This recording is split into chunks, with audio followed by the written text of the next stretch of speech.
So here I'm going to show you how to use this Cybex Eagle back extension. I may not have included this in your program at first, but I'll probably end up adding it later.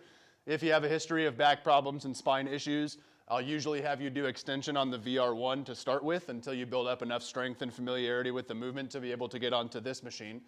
In terms of the machine setup, we've got a few things here. One of them is the location of this foot plate. Little numbers on here.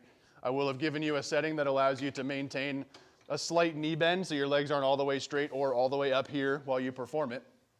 Then we've got our starting position of the machine back here. So I'll show you what that looks like. For most people, I have it set on either 5 or on 6. But basically, in order to change that, you just pull on this knob and then you move this and change the starting position by pushing this part of the machine back and forth. These numbers become more or less visible. Whichever number is visible when you're looking at it from back here, the last number that's visible is the setting that it's on. So right now it's on 5, and this is on 6. Sometimes you may come over to this machine and it's set way back here on 2 or something because I was training somebody and had them get off of it with less pressure on them. So you just want to make sure that your starting position is on whatever I've indicated is right for you. Then, getting yourself set up on the machine, you get on the machine, firmly press with your feet, and just kind of indiscriminately lean back into the machine until you can kind of rest on it, at which point you apply this seat belt. These are retractable golf cart seat belts, so if you pull it only halfway, you won't be able to actually pull it across the rest of the way.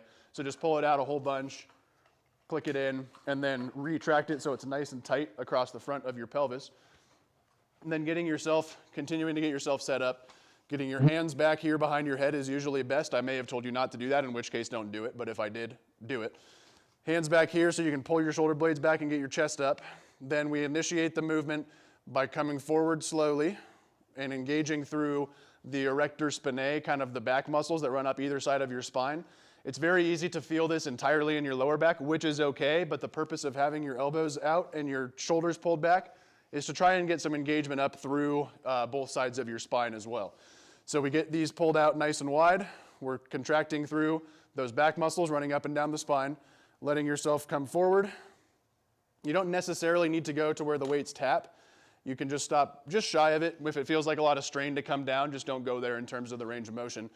I'm slightly slouching on the way forward, and then as I push back, I'm getting nice and tall, and I use the example or the idea of trying to push my nipples up to the ceiling to get my chest up and really arch my spine, pulling all of those vertebrae together. In terms of the range of motion on this machine, when you get way back here, you'll feel a point where I can just lay here without any kind of effort. We don't want to go to that place. If you feel like that place happens very early in the range of motion, you probably need a little bit more weight. But you want to be operating through a range of motion that requires you to actually work most of the time, which for me is right here. Might be a little bit different for you. Focusing on the contraction of all those muscles running up and down my spine, I'm trying to, as I push back, trying to pull my shoulder blades together, push my elbows out wide, and then slide my shoulders down towards my back pockets, and that's what's going to get the engagement running up my spine in between my shoulder blades as well. That range of motion, not going too far back, not going too far forward, pushing down through my feet, pushing out into the seat belt with my pelvis, those nipples up, and then pinch at the shoulder blades down and back. And then returning with a little bit of slouch on the way forward, not fully slouch, because that'll jam your back a little bit, but just enough slouch so that you can unslouch and arch on the way back. And then when you get done with the machine and you're done with your set, again, we don't want to slowly and controlledly move it all the way down here forward when you're already fatigued. You can kind of do your set.